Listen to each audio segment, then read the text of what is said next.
The world was quiet that night. Too quiet. The kind of silence that presses down on your chest. Moonlight cut across the living room floor, trapping dust motes in its beam.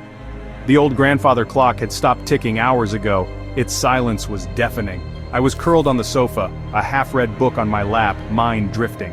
Then it happened, the shrill metallic jangle of the old rotary phone, a relic, disconnected for a decade.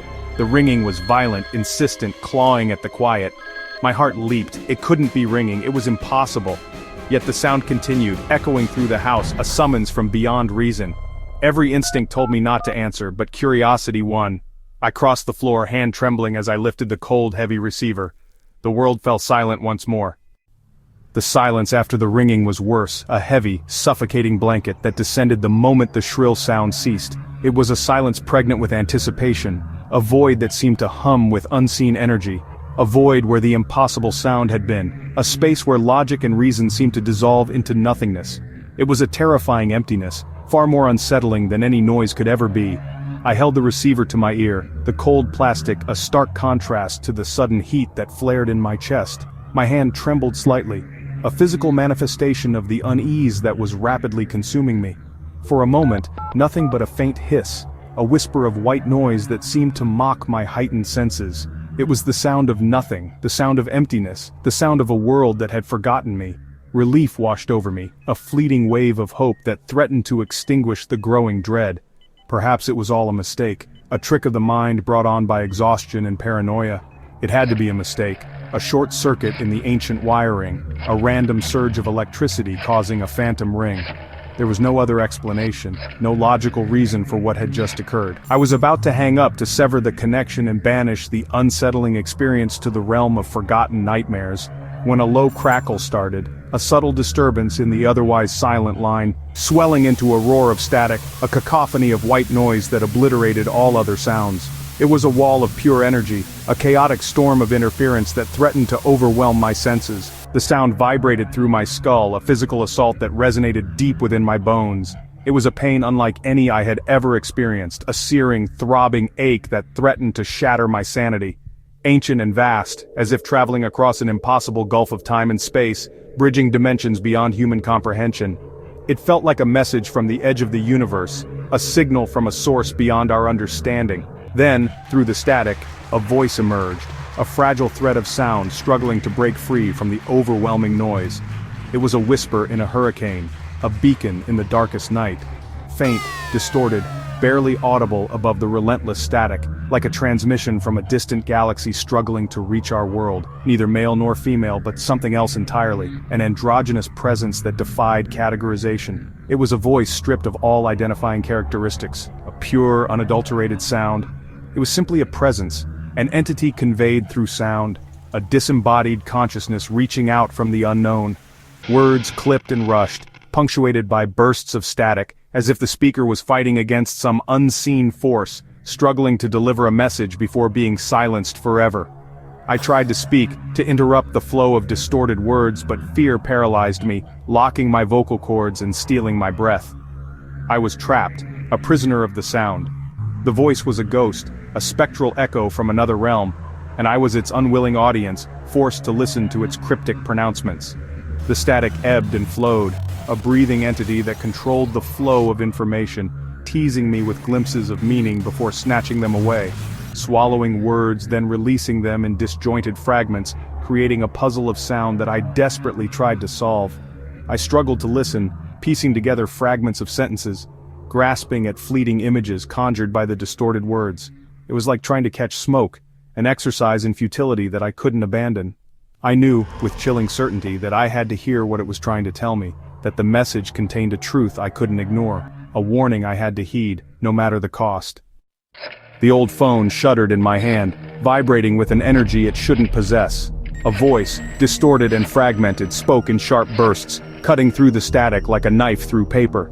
It was a struggle to decipher the words, each syllable fighting its way through the wall of noise. It was more than just a message, it was a warning, laced with urgency. A premonition of something terrible about to unfold. The air crackled with an unseen energy, a sense of impending doom hanging heavy in the atmosphere. Instructions from nowhere, delivered through a channel that shouldn't exist. A set of cryptic commands that defied logic and reason. Where did this voice originate? What was its purpose? "Don't go to the market tomorrow," it rasped, the voice a mere whisper against the roaring static. I had planned to go, a routine trip for my weekly supplies. How could it know my plans?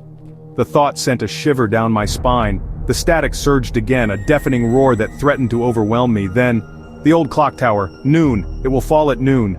The words echoed in my mind, a terrifying prediction of destruction. The clock tower, our town's landmark, a symbol of stability and history, standing proudly right by the market. The idea of it falling, crumbling to the ground, was absurd, almost laughable. But the voice was so certain. My mind reeled, struggling to grasp the impossible. Was this some elaborate prank, a cruel joke designed to instill fear?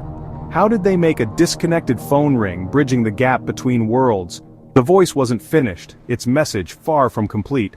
"The red truck! Stay away from the red truck!" The warning was clear, but the reason remained shrouded in mystery. What was so dangerous about a red truck? The words were almost lost in a final deafening burst of static, the connection straining to its breaking point. Then, silence descended, heavy and absolute. The connection was severed, leaving me stranded in the aftermath. I stood frozen in the pale moonlight, the receiver still pressed tightly to my ear, desperately listening to nothing but the ringing in my ears. The silence was deafening, amplifying the confusion and fear that gripped me. The silence was now menacing, no longer peaceful but filled with echoes of impossible words, each syllable a haunting reminder of the inexplicable event.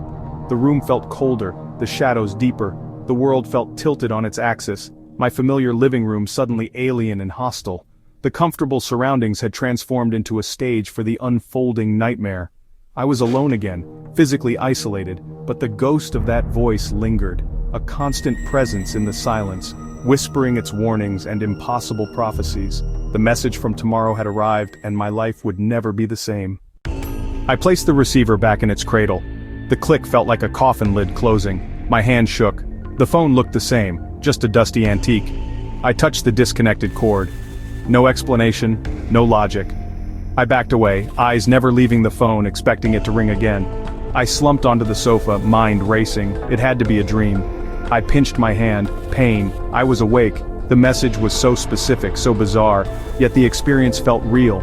The cold receiver, the violent ringing, the chilling voice. I couldn't dismiss it.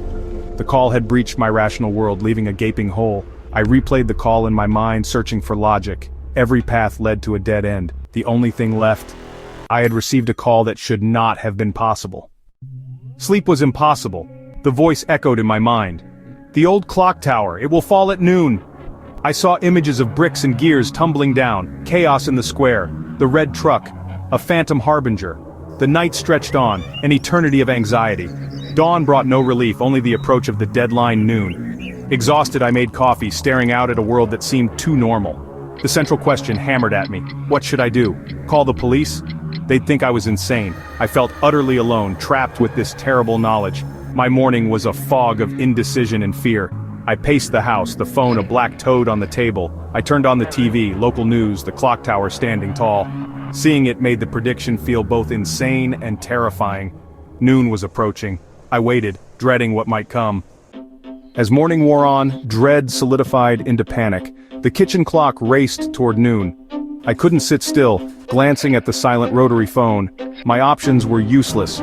Warn people and be ridiculed, or do nothing and risk disaster. The weight of the choice was crushing. At 11:30 I couldn't take it anymore. I had to see for myself. I drove to a hill overlooking the town, the clock tower visible against the sky. The world outside was cheerful, people oblivious to the secret I carried. I parked, arms wrapped around myself, watching the bustling market and the clock tower's hands creeping toward 12. The final countdown had begun. I stood, a solitary witness to whatever would happen. The town moved on, unaware. I waited, heart pounding. The final minutes before noon stretched into an eternity. Each second felt like a hammer blow, echoing in the silence of my anticipation. My nerves were stretched taut, vibrating with a dread I couldn't shake. I watched the clock tower, a silent sentinel against the pale sky, my heart hammering against my ribs like a trapped bird. It stood there, an unmoving monolith, yet I knew it held the key to everything. 11:58. The hands crept forward with agonizing slowness. 11:59. The world held its breath, a collective pause before the unknown. Every rustle of leaves, every distant siren seemed amplified, a prelude to the inevitable. The minute hand, a gleaming sword of time, reached the top of the clock face. The clock struck noon, the sound reverberating through the town like a death knell. The first chime rang out, deep and resonant, a mournful sound that seemed to penetrate the very core of my being. It was a sound that promised change, a sound that heralded destruction. I counted each one, each toll a step closer to the fulfillment of the prophecy, bracing for disaster, for the world to shatter around me. My muscles were coiled tight, ready to react, though I knew there was nowhere to run. 6, 7, 8. The chimes echoed, each one a hammer blow against my hope. The tower stood firm, but I could feel the tension building, the air thickening with anticipation. Nothing happened. A wave of relief washed over me, so potent it almost brought me to my knees. Had I been wrong? Had the prophecy been misinterpreted? 9. I laughed, a shaky and hysterical sound that betrayed the fear that still clung to me. It was all a lie, a cruel joke played by fate. Or so I thought. Then, on the 10th chime, it began. A low, groaning rumble that resonated deep within the earth. A sound that spoke of ancient forces being unleashed. Dust bloomed from the tower's base like a dark flower unfurling. A crack snaked up the facade, a jagged line of destruction that heralded the tower's demise. The structure leaned, groaning in protest, then collapsed inward with a deafening roar, a cascade of brick and metal that crashed to the earth. A massive cloud of dust billowed into the sky, a swirling vortex of destruction that blotted out the sun. It was a monument to ruin, a testament to the power of the prophecy. I watched, speechless, hand over my mouth, my mind struggling to comprehend the devastation before me. It was a scene ripped from a nightmare, a reality I couldn't escape. The voice's words echoed in my mind, chillingly clear. The old clock tower. It will fall at noon.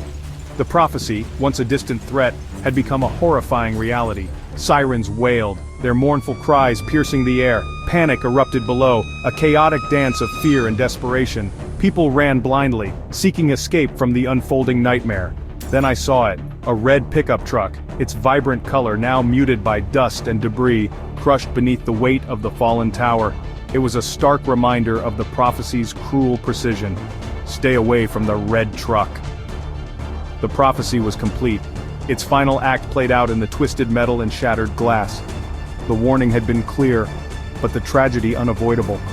The impossible had happened, defying logic and reason. The world had shifted on its axis, and nothing would ever be the same. The world was changed, irrevocably altered by the events of this day. The familiar landscape was now a scene of devastation, a constant reminder of the power of fate. I stood on the hill, a solitary figure silhouetted against the backdrop of destruction, forever altered by what I had witnessed. The weight of the world settled upon my shoulders, a burden I knew I would carry for the rest of my days. The dust settled, slowly revealing the extent of the damage, but the terror did not. It lingered in the air, a palpable presence that clung to everything. I knew nothing would ever be the same, that the world I once knew was gone forever. In the aftermath, news reports blamed a freak accident, a gas leak, a hidden structural failure. Miraculously, injuries were minor. The red truck was crushed, its driver spared by chance. I told no one. The burden was mine alone. The world wanted rational explanations, not ghost stories. The event became a dividing line in my life before the call and after. Before, the universe was predictable. After, it was mysterious, filled with unseen connections. If the future could reach back, what else was possible? My perspective shifted. Certainties felt fragile. I searched for patterns, for whispers of the unseen world. The phone call shattered my reality, but left me with awe and wonder. Years have passed since that night. The memory is as vivid as ever. The town rebuilt. A new clock stands, but the old one haunts me. I still have the rotary phone, unplugged, a silent monument to the impossible. I'm not sure if I fear it ringing again, or fear that it won't. My understanding of reality is forever changed. Time is no longer a straight line but an ocean with strange tides.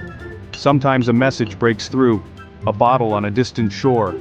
My call was one such bottle, a desperate warning from the future. I live differently now, listening to the world's subtle whispers.